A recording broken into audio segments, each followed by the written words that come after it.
একটু খেয়াল করে শুনেন।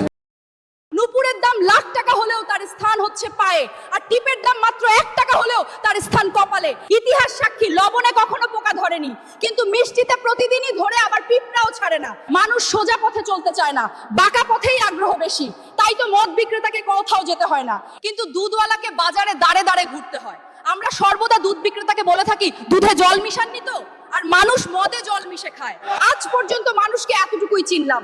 কচু পাতা দেখেছেন নিশ্চয়ই, ওপরে সবুজ আর ভেতরে চুলকানিতে ভরা। ঠিক তেমনি কিছু মানুষ আছে, বাইরে থেকে দেখতে ভীষণ সুন্দর পরিপাটি, কিন্তু ভেতরটা আবর্জনায় ভরা। সাপ দুধ খেয়ে বিষ উগরে দেয়, আর গরু ঘাস খেয়েও দুধ দেয়। সুতরাং দোষটা খাবারের নয়, পার্থক্যটা স্বভাবের। নিজের যোগ্যতা নিয়ে কখনো অহংকার করবেন না। মনে রাখবেন, পাথর কিন্তু নিজের ওজনের জন্য জলে ডুবে যায়। কি আজব দুনিয়া জানেন? যার চোখে ঘুম আসে তার কাছে ভালো বিছানা নেই, আর যার কাছে ভালো বিছানা আছে তার চোখে ঘুম নেই।